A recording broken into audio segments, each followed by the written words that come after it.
We have a really dynamic speaker today. Allie Danziger was gracious enough to commit to doing the presentation with us today. She's a serial entrepreneur, had 2 exit events, and I think a really great story.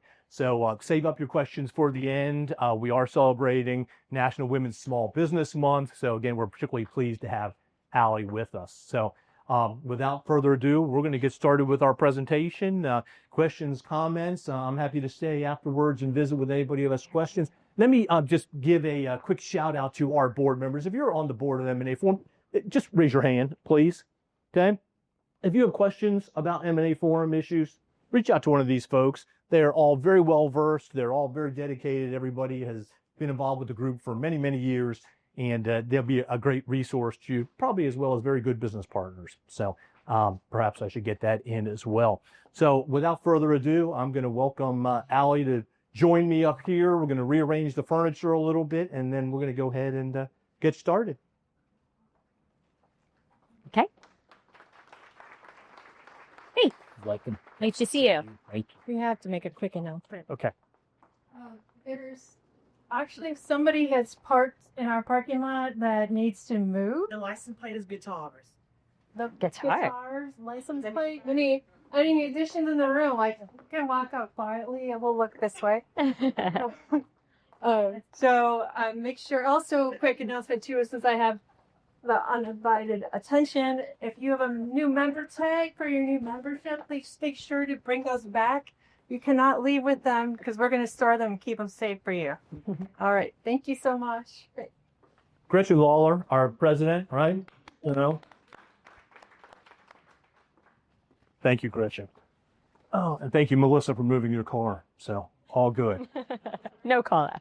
Well, welcome. So you made it back. You shared with me that you were out of town and you were, going to be close on time. So welcome. We're glad you're. No flight delays. We're good. Okay, very good. So TSA is still operating, and the flight traffic's very good.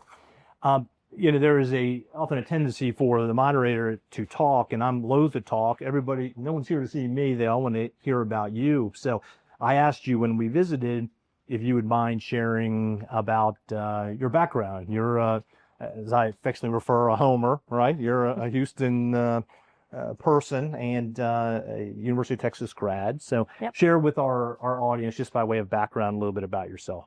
Sure. So I'm Houston native. I live currently about 5 minutes from the house that I grew up in. I went to Bel Air High School and then UT. How far do you want me to go with the story? Sure. Hit this. That's all interesting to me. My family all still lives here. I've got 2 great kids. We love being in Houston. Very good. Greatest city on the planet. So we got you out of UT. Talk to us about your business path. Yeah, Where sure. did it take you? So I majored in public relations in college. I had internships every semester starting my freshman year. I had to work. And so instead of working at Smoothie King, luckily my parents told me to start getting internships right away. And I always had the dream of moving to New York and working for a PR agency. And so I share the story sometimes with people of how disheartening it was that my friends in finance had jobs right away, but I was really committed to what I wanted to do. And ultimately, after graduation, went to New York with the I can start tomorrow mindset. And was given multiple opportunities, decided to go with a small boutique public relations agency versus some of the larger conglomerates. I don't know why, it just felt right at the time, or now I know why, but at the time it just felt right. They didn't even have a website, so I think sometimes how my parents must have thought putting me on a plane and knowing that I was just going to go work for a company that didn't have a website. But it ended up being a great opportunity because oftentimes as an early career professional, going to a smaller company, you have more opportunities to get your hands dirty and actually see what it's all like. Keep going. Sure. I can keep going. Yeah. And so it was a real estate focused PR agency. 6 months into me being there, the real estate market completely crashed. So the agency went from 40 people to 20 people overnight. So tell us the time period. What year? That was in 2007. Okay, great. So the real estate crash, and they laid off half the staff. I assumed like last one in, youngest one, first one out. Now I understand cheapest labor, you're going to save them and overwork them, right? But so I started looking around and quickly realized this was now early 2008, that a lot of marketing was turning in the direction of social media. There wasn't even a term for it then, but just posting organically, and that direction of marketing was changing. I know there's some marketing folks in the room who may or may not have been around at that time. And so I went to my boss and said, in the next round of layoffs, because it was writing on the wall, it was not over, feel free to lay me off because I'm actually more interested in this digital marketing side. And she offered me an amazing opportunity that changed the trajectory of my career and life. And I was 23, and she said, why don't you build and grow our social media department and figure it out? And didn't get a raise, got a title change, and the ability to take anyone to lunch. So I just started networking as much as I could, learning as much as I could. There weren't books about this yet because it didn't even exist as an industry. Very similar to the age that we're in now, which we can talk about. It feels so similar, but bigger because I wasn't around in the .com era. Anyways, and I started traveling the country speaking about real estate and social media and how the two worlds were meeting and how marketing was changing. And in doing that, ended up getting a lot of freelance work. This was not gig economy time. This was back in 2008. And so it was pretty rare to like have a job and do freelance work on the side. But I did that and I loved it.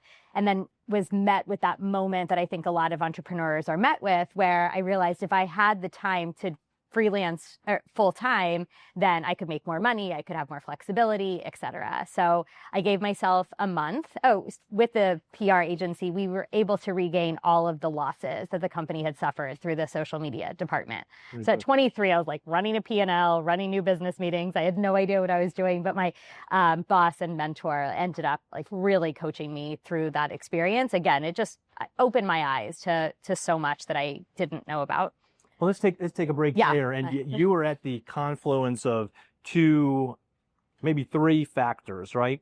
Did you perceive or project your career path would involve such an entrepreneurial path when you left Austin, when you left Houston? So at the time, no. My parents have very stable jobs. Like the entrepreneurism was not a word that was spoken in my house. However, as I've now reflected back, in high school, I found, my job was at a kids bookstore, and I ended up like building and running this birthday party division. I mean, it was like a tiny little retail store, but on Saturdays I would put on costumes and read books and like have birthday parties because moms were coming in to buy birthday presents, and then I'd be like, well, we'll do it, and so that was very entrepreneurial without really realizing it. One of my parents' friends started a jewelry line, and I went to Hobby Lobby, and I would like make the boxes that then ended up being sold at Neiman's and learned how to calligraphy so that I could calligraphy on the top of the boxes.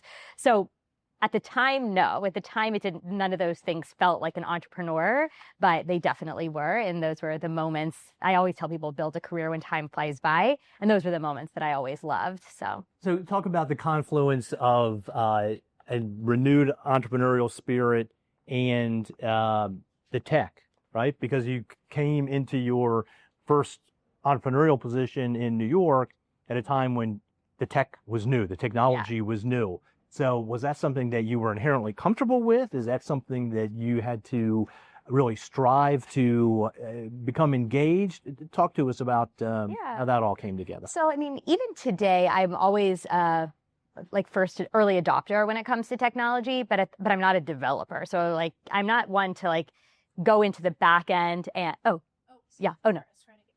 I am sorry. Let me just interrupt my presentation. It was not my car. The actual license plate says Batars, and they need to tow it. So if someone has this car, it's a really nice BMW. If you don't want it, we can talk about that later. I will take it from you. It's probably not appropriate right now. So wanted to put that out there. Okay, cool. Great.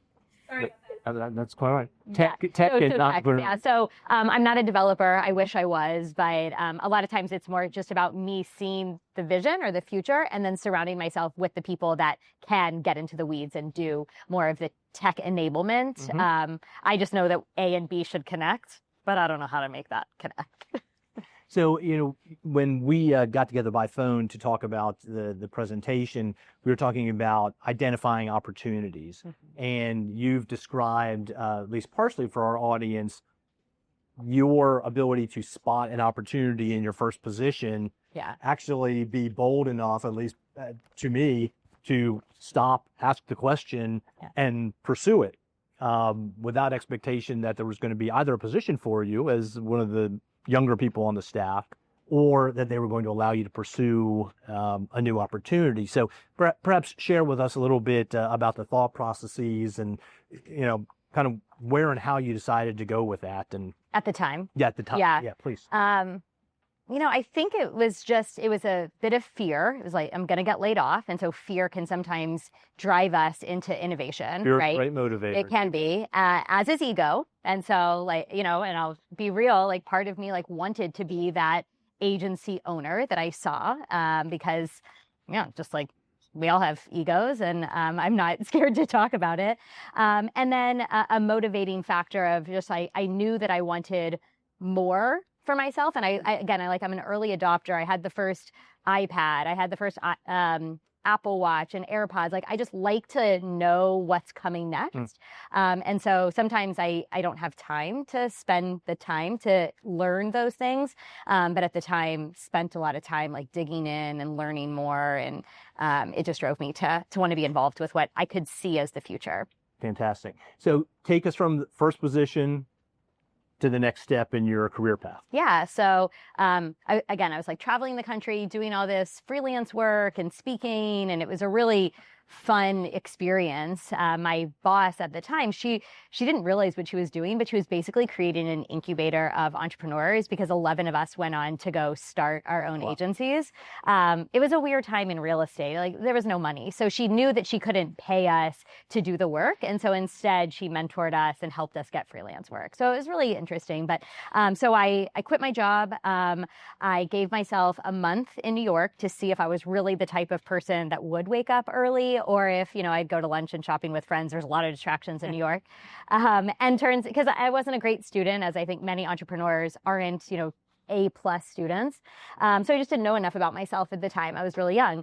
But in that month, I absolutely hustled enough to give myself the confidence and overcome the imposter syndrome that I could at least try this and see. So I knew that I didn't want to stay in New York for that, though, because that felt a little too risky and way too expensive. So I moved back to Houston and started my agency from there. I mean, it started with freelance, and I was like, oh, I'll freelance until I figure out what's next. But then, a year in, that's what I was doing. I was hiring people. The first client really that I had here in Houston was John Eagle Honda. I didn't have a car, and I couldn't afford a car, and I don't even know if I could have, gotten a loan. And so I had this idea. This was before influencers, so this wasn't a thing, to tweet for a car. So I would tweet about the car. And again, it's what influencers do now, but this was in 2009, before that was even a phrase. And so I would tell anyone and everyone that would listen that I had this idea, that I didn't want to buy a car. I just wanted a dealership to give me a car, and that I would talk about my experience online. And if you can even imagine what that conversation must have sounded like before there was influencer marketing, it was just a bizarre idea. And it happened. So at an event similar to this, they were like, do you know who I am? And it ended up being the marketing director at John Eagle Honda. And it was a Honda Insight was the name of the car. So it was a semi-electric vehicle, again, in 2009. And so we wanted to see how far it could go on one tank of gas, and did this very viral campaign. It went all over to all these different spots around Houston. It was written up in the Chronicle. It was on every news station. It was great. And so that ended up being what really was the launch pad for me and my agency. For years, I was known as the Honda girl, but it worked in my favor. Yeah, fantastic. And they're a client today? Well, they were a client for a really long time. Yes, I went through a couple of cars with them. That was nice. And then I realized we're doing more work than the cost of a lead. Exactly. But yeah, so then that was one of my first clients. Ended up working with 600 clients over the next 15 years at the agency.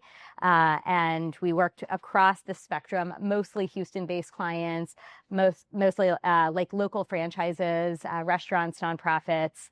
It was a great experience. So you grew from Allie with a loaner car, so to speak, right? Yeah. Over 15 years to how many employees, how many? At our largest, we were 40 people. At our sweet spot, we were 12.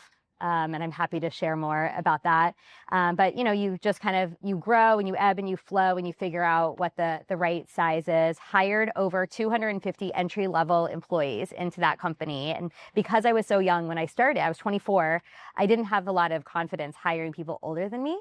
And so we had an amazing internship program. We would hire people right out of college or high school or community college and do a ton of training to teach them how to be grown-ups, how to enter the marketing world, and I almost gave back in the same way that my mentor had, of just like being this incubator of entry-level marketing talent in Houston. I love meeting people out and about who had been, or seeing people out and about, who had been interns for us, and now we're like amazing CMOs or doing cool things around Houston. And so it really was an amazing experience of being able to train so many marketing now leaders. And that led me to the next part of my journey. Clearly a very unique position. You seem to have had a unique experience in New York and then took some of that when you came home, right? Mm-hmm. And so you alluded to having up to 40 employees, but perhaps the sweet spot was somewhere less than that. Yeah. Talk about how you got to 40 and then perhaps decided, or through process of elimination perhaps, got to 12.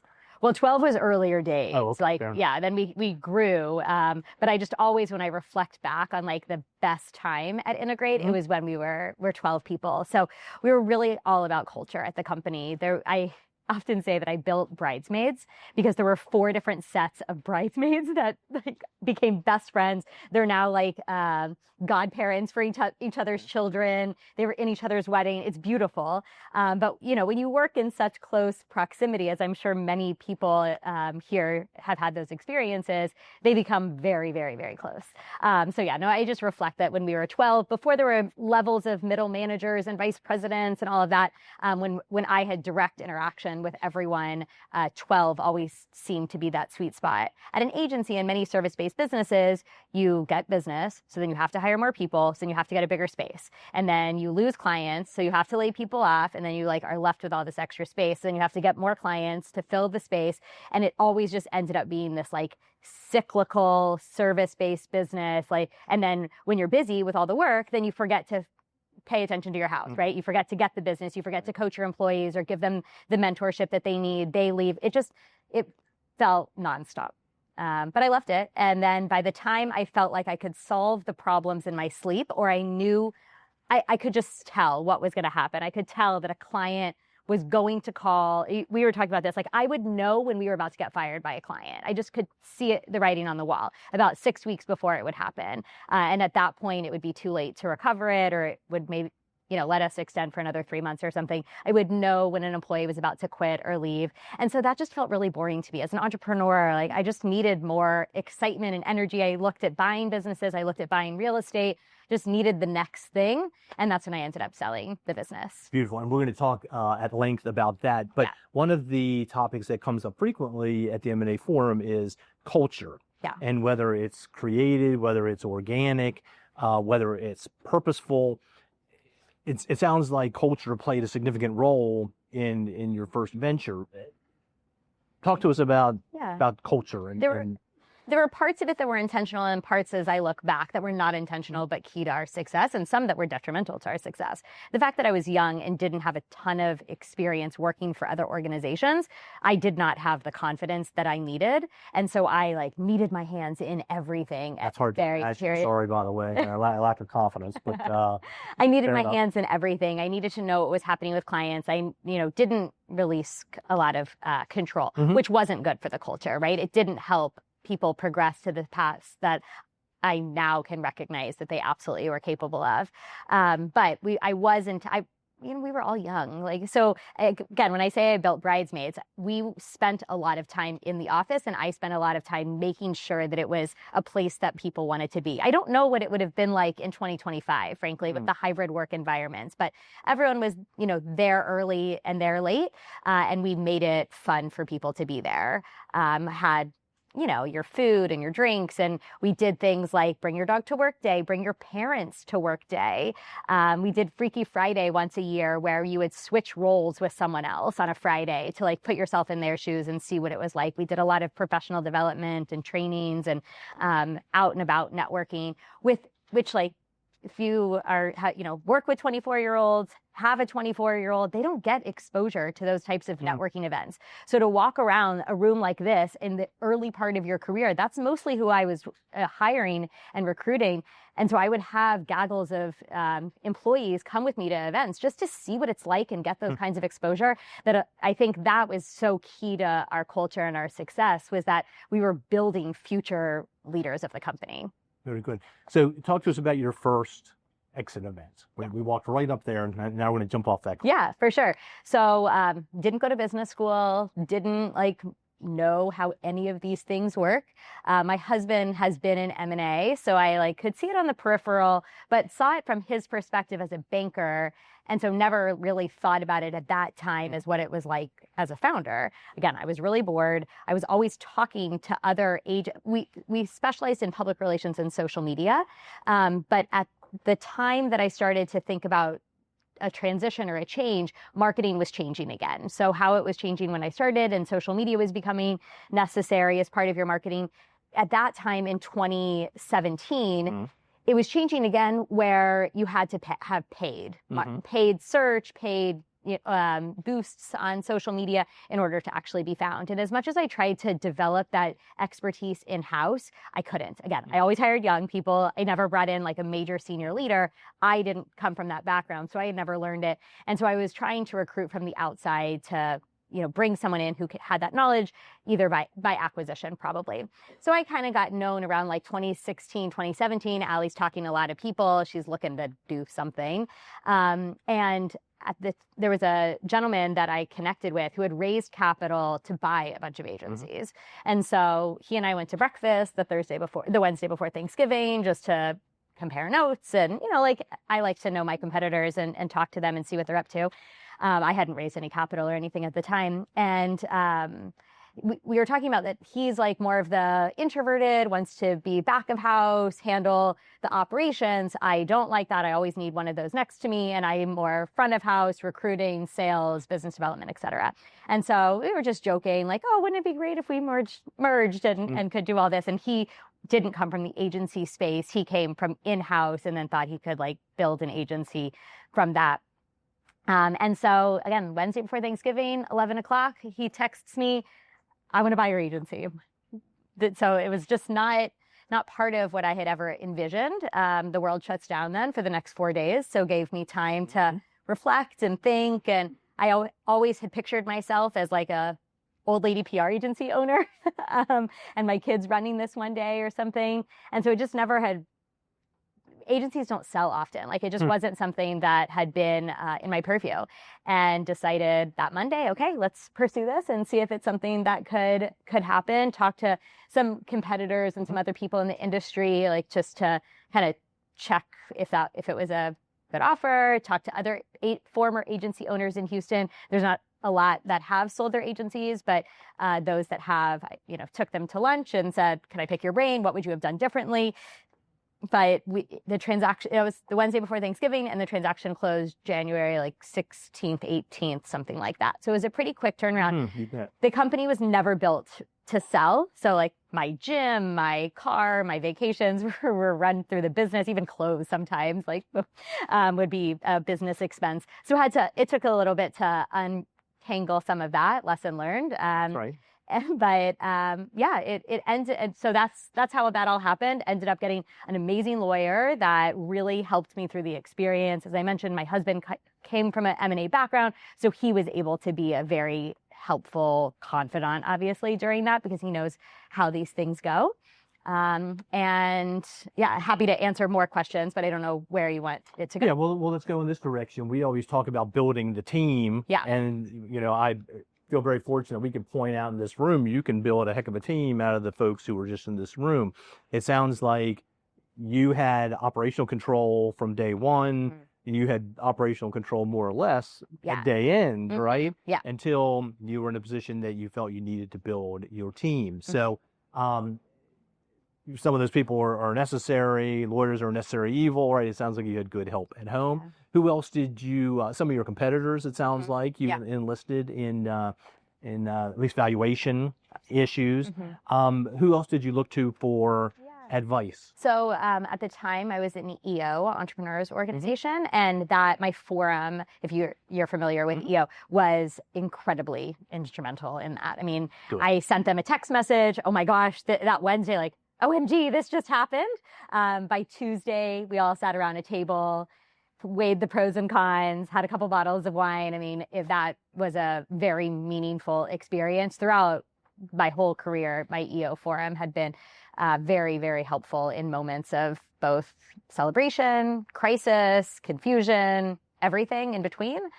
So that was incredibly helpful then. So before we leave Venture One, as the chief cook and bottle washer, did you ever have a gotcha moment or a moment that you said, what am I doing here? What did I get myself into? Or did you always feel completely in control of every aspect of the business, right? No. Yeah, like daily, there were various things that came up. I mean, never a moment that I regretted it. I always was happy with the company we had created, even in the moments where there was one day we lost 3 clients in one day. That was a stressful moment. Never had to do layoffs or anything like that. We would just, kind of, coach people out sometimes if they weren't a good fit. Had some moments with employees for sure where they were not good fits and did some stressful things on behalf of clients. When you're in a service-based business, so much of what it was about like how we showed up on behalf of our clients. Oh, I'll tell you one that was the worst. This was the absolute worst mistake we made ever. Okay, open the kimono. Yeah. So there's the HBJ's like top 100 businesses. Okay. I had an intern accidentally fill out the wrong revenue number on behalf of a client, and they were awarded number 1 from the HBJ, and he went up to make a speech and everything while his partner is calling me, what the hell, Allie? That is not our revenue number. Right. There was an extra 0 added to it. It was so Could be bad. material. Obviously, we got fired. Obviously, the intern got fired. It was that was the worst day. The one that's I'm remembering right now. Okay. No one else in this room has ever had that experience. I'm certain, right? Not today. I hope. No. Okay. So they had to print a retraction. But he was on the cover and everything. Okay. Well, in some areas they say lawyers like to say there's no bad PR. Oh, Perhaps exactly. there are. There are some areas that so, some is a little bit less. It was perhaps. over a decade ago, so he has hopefully forgotten about it. Statute of limitations has run a long time ago, so thank you for sharing that. It could have been a lot worse. So it wasn't the cover of this year's HBJ. No. So, okay, so you have an exit event. What was your thought as a first-time entrepreneur, very successful, great exit event? Everything seems to have gone well. Yeah.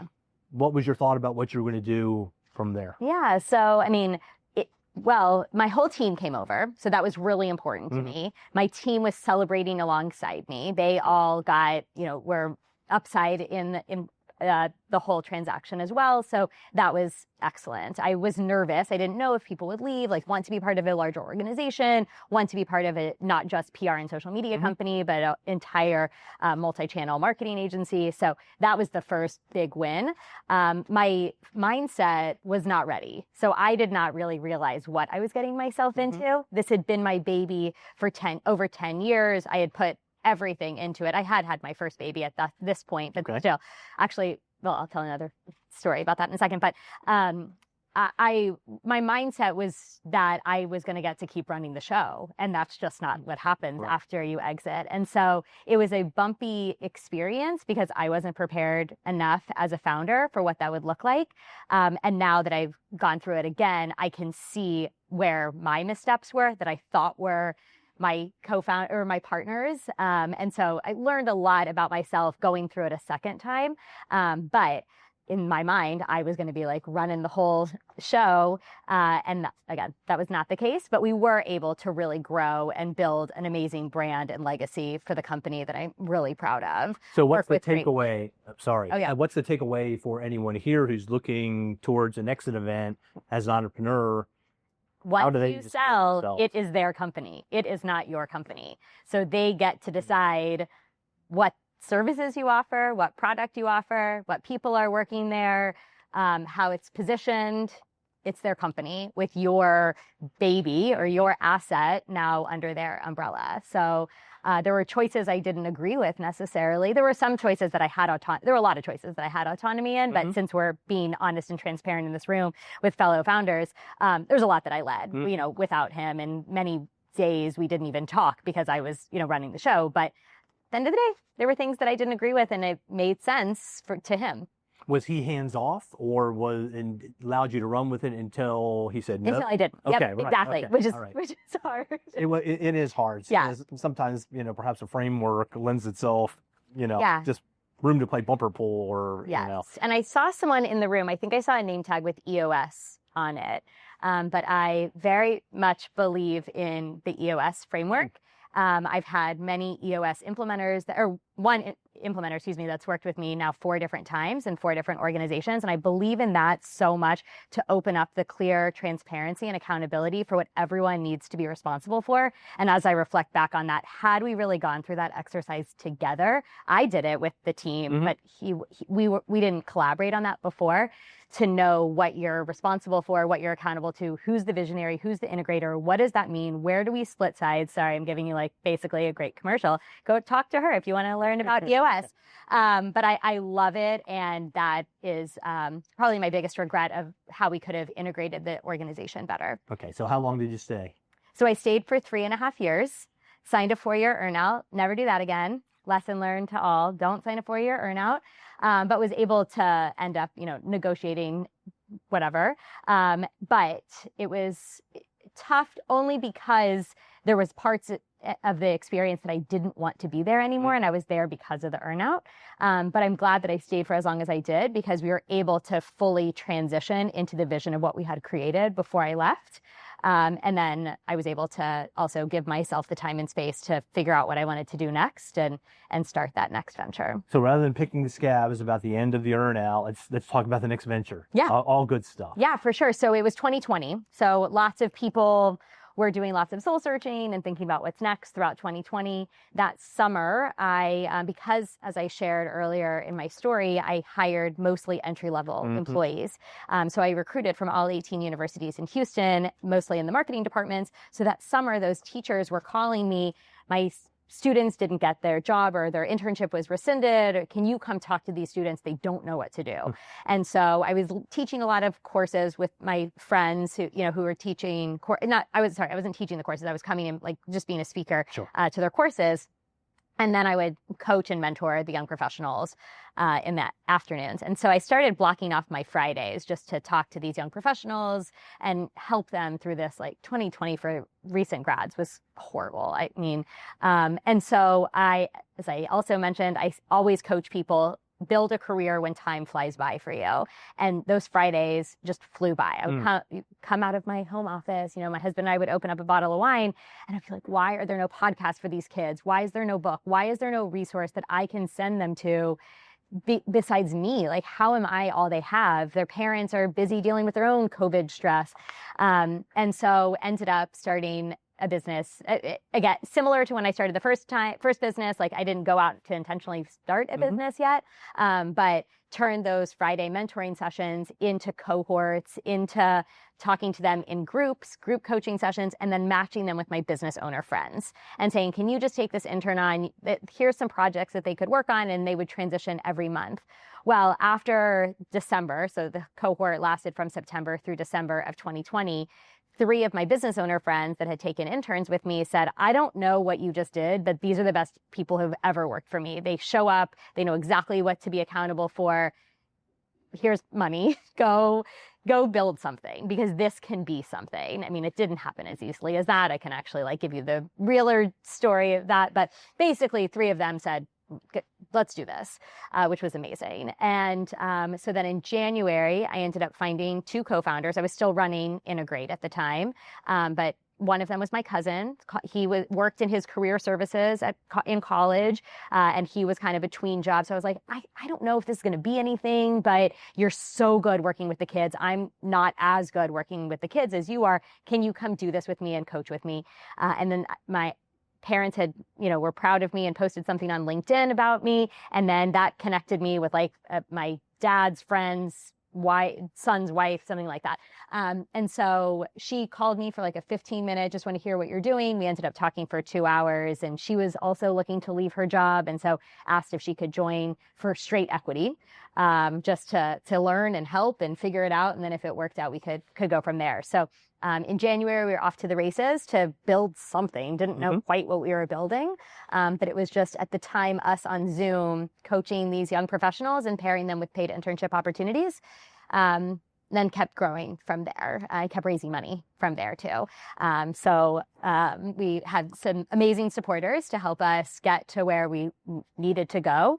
By that summer of 2021, I had this drive that we had to scale to 150. I just wanted to grow at that speed. And then over the next 2 years, we supported over 1,000 students.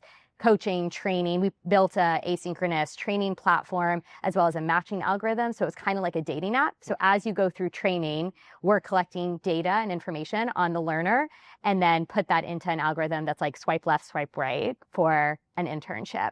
And then we would continue to coach the students throughout the internship as well. So was 150 aspirational? No, we hit the 150. We were not, no one was sleeping until we hit 150. Okay. And that was the summer of 2021. Okay. And then we continue to grow from there. So if you're, to the extent you're comfortable talking about it, having been the solo entrepreneur in your first venture, you then had co-owners, right? You had outside funding. Yeah.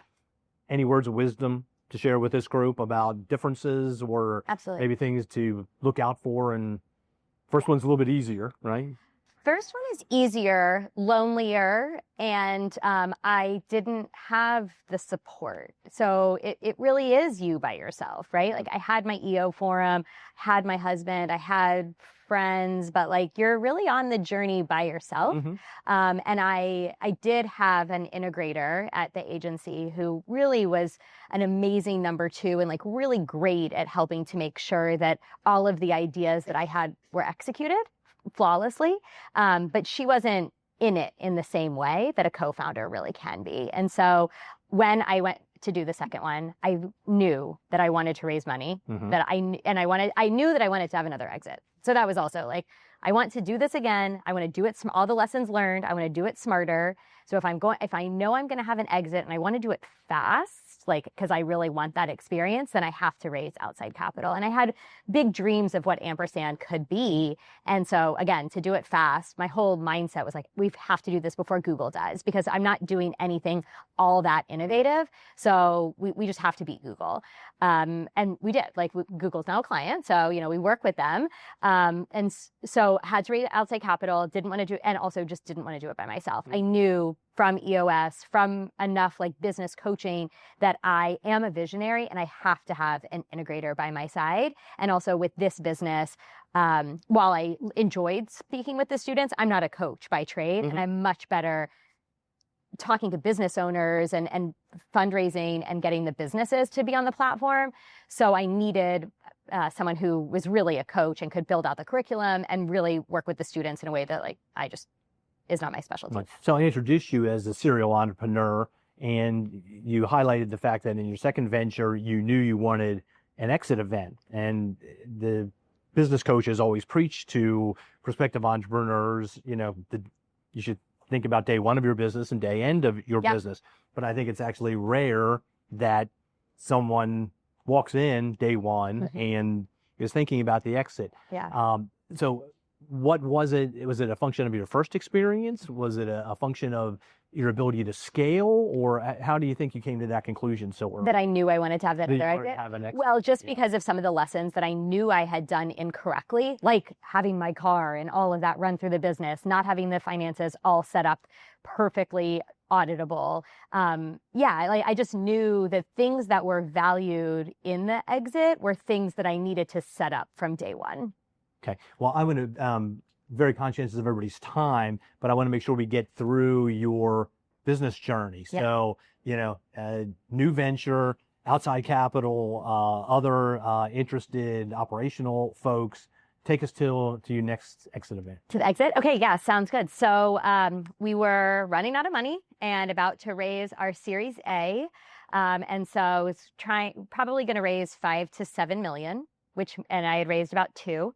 So when you go raise a Series A, then that just means the multiplier gets that much bigger of what we then have to exit for. So that means that at least I'm building a $30 million exit at the very least. And I started to wonder if this business is actually a $30 million business. But, still out there raising and doing the thing and having very good meetings. But in the back of my head, I did, kind of wonder if this is really going to get to that size.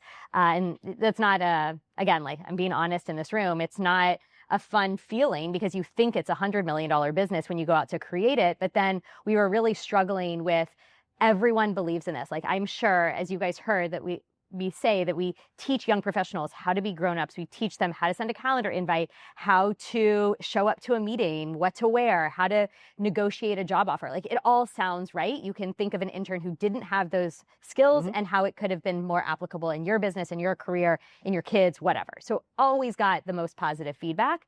However, we couldn't sell to the schools. The schools were protective and said that they did it themselves. Provost would sign the contract, they would pay the invoice, but they would never renew because career services would get scared by it. The businesses expected the schools to be teaching that, so they wouldn't pay for it, or they're big enough and they have their own robust internship program. So it was like no one wanted to take responsibility and pay for what everyone would say is such a great platform. In my very first investor deck, I had said that a student loan company would be the perfect acquirer of this business because they actually have the most to lose if the student doesn't get a job after college. So I was at South by Southwest on a rooftop at 10 o'clock at night and saw a student lender that I had heard of, their head of M&A on a name tag, and I beeline for him and introduced myself. And he was like, I told him what I was doing. I had talked to some of their competitors as well. So of course, made sure to name drop that. And he was like, have you met our CEO? And ended up that there was another conference in their city a month later. So ended up having like a 6-hour meeting with them at that next conference. So South by Southwest is in March. And again, to like speed up this story, the acquisition happened the last week of July. Okay, so fantastic. So another very successful exit event. So yours is somewhat unique in that going through your second exit event, you still maintain a role. I do. Describe the differences in your role because they're, as I understand it, very different from exit 1 to exit 2. Yeah. So I was able to go into that conversation eyes wide open. He has acquired many businesses. So my CEO also is eyes wide open. He said right off the bat, I never do longer than a 6-month earnout. I was like, sounds good. That's great. Yeah. And so we were aligned that we only wanted to stay working together if it made sense. So the company, the technology, the team all came into the organization. The company was previously called Ampersand. Now we rebranded it the first week to just be Ascent Up, and nothing changed. So we were able to continue running the business, but this ed tech is not a student loan company, right? So we really were, while integrated, we were very separate. Like the other 130 employees have no idea what the Ascent Up team does for the most part. And so because of that, was able to really operate very autonomously versus all the interweavings. I also was very clear about roles, responsibilities. When do I loop you in? What decision making do you have? Do I have, et cetera? So that was very helpful. It became just a free benefit that all borrowers get access to. And so again, it like just had this separation that the first exit didn't, or the first integration didn't have. So after 6 months, you complain about something long enough and they put you in charge of it. So I kept kind of like poking the bear at, hey, do you see this happening over here in marketing? Or why is no one thinking about this?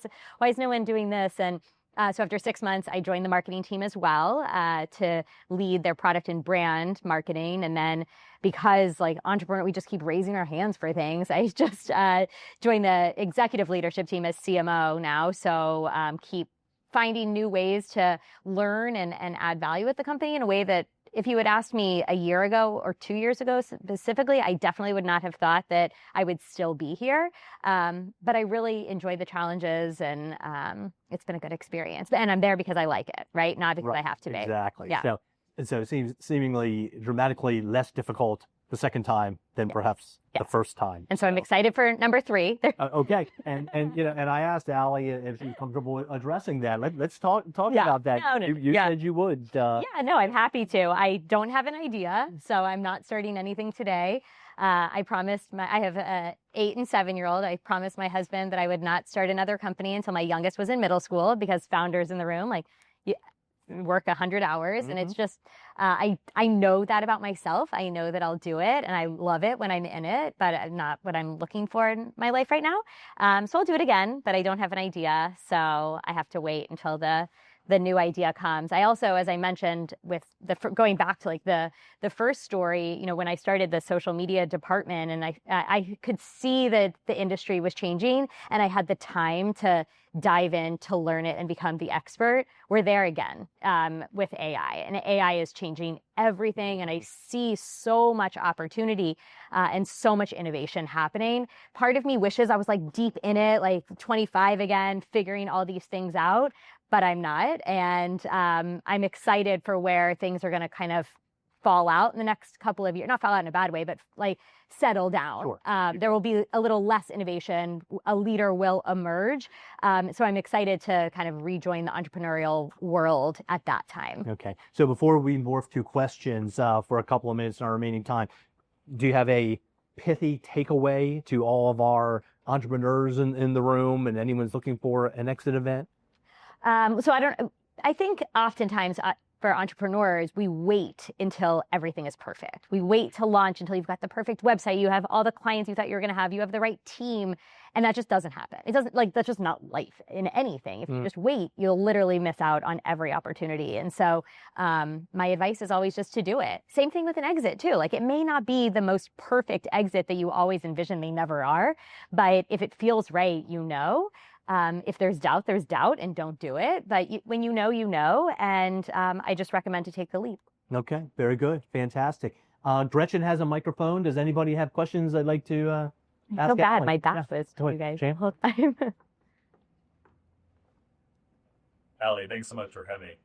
I know that there's a high point of undergrad unemployment right now. Some people attribute that to AI taking entry-level jobs. What do you think that is, and what case would you make to people who are looking to fill potential starting roles with AI today? Ooh, good question. So it was before AI took over, 52% of early grads were underemployed. So they may have been employed, but they were underemployed, meaning they took a job that didn't require a college degree. So it's not necessarily a new problem, although it is an confounding and growing problem that I think we all need to be concerned about. Look, I use AI for things that an entry-level employee probably would have done for me 4 years ago. I'm not going to say that doesn't happen, but I also think it's our responsibility to bring entry-level employees into our organizations and find roles for them and let them make the mistakes and learn. But it's just about, it's like just different type of things, right? Like they used to get coffee and print things and make binders. Like that's what I did in my entry-level internship jobs. And then it was more about like using the tools available to do those things. And it's the same idea now. We have to just know it ourselves enough to teach them, or let them teach us how to use these AI tools, because someone still has to put the prompts in and still know the outputs so that we can use it properly within the organizations. But it's hard to hire the entry-level employee. It's easy to hire the more experienced employee, but then those people move on and you don't have the base of your entry-level talent that's loyal and knows your organization. And so it's an investment that you have to really think about. Okay. I think we have one over here and then one in the back. Fred? Greetings, thanks for talking. Quick question I always saw. How were you in the second business generating the sales? Was it a subscription? What the students pay you? How were you generating revenue? It is a benefit that's for free to our borrowers. So a borrower takes out a student loan and then they get access to the platform. We also have a grant from Susan and Michael Dell Foundation to cover the stipends of the internships so that the businesses actually don't even have to pay the students, which has been amazing. But it's a completely free benefit to be like a value proposition of taking out a loan with us versus Sallie Mae, College Ave, or other student lenders. I mean, it's a fee, obviously, per student. There is, it's an Student loan, and there's some, I'm just trying to picture how yeah, no, there is no fee to the student. It is completely free to the student to take advantage of all of the coaching services and the access to paid internships. Okay. In the back, please. Don't forget, there's another side of my play worker. That is a microphone of that size, so you can. We need some hands from over there. Let's try it back here. Hi, earlier you said do not sign up for your earnout. Are you saying don't sign an earnout at all or not for 4 years? So this time around, I signed a 6-month earnout. I think with a service-based business, it's about the people. So it would be very hard to find the proper valuation without an earnout. I had relationships with every single client, with a 1,000-person prospect list. I spoke at events, once a month. I was in the HBJ constantly. Like, Integrate was very connected to me. One of the things when I started the second business, while I did do speaking and was quoted in articles and whatnot, because I come from PR, so that's what I know and feel comfortable to grow business, I separated the business from Allie Danziger so that it was valuable even if I wasn't there. And that way I could have value to the organization without a long earnout. Okay, very good. Do I have another hand? When you're kind of like your first business, Just push the button. That's on. Just closer. when you're comparing a first business that you ran and growing more slowly versus the second one where you were like, I want to go fast. Yeah. How did your leadership pattern change? Yeah. So first time it was slow because I didn't invest in my own training and development. A lot of it was like, I'll just figure it out. Or I felt like as I said, I didn't trust my team. And so I was like in the business so much, like doing the work alongside them. And I don't know how much I was really leading them. I was doing the work alongside them. When they had a problem, I wouldn't really teach. I would teach, but I would then end up doing. I would teach versus like lead, actually. And so towards the end, or like 5 years into that business, is when I joined EO and started reading more and just developing my own leadership skills, and started doing more of that accountability tracking to make sure that it was clear of what everyone was individually doing.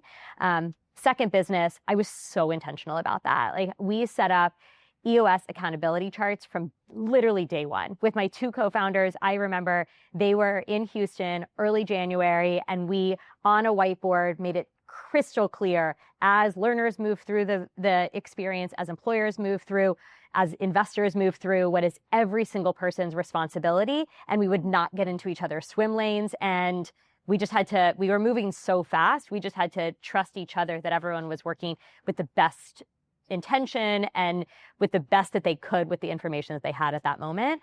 And that is it was a changed leadership for me. It was uncomfortable and scary at many times to not have my hands in it, since it was my business. But there was just no way that could have happened. So that clear accountability, but also just investing in my own leadership training was instrumental.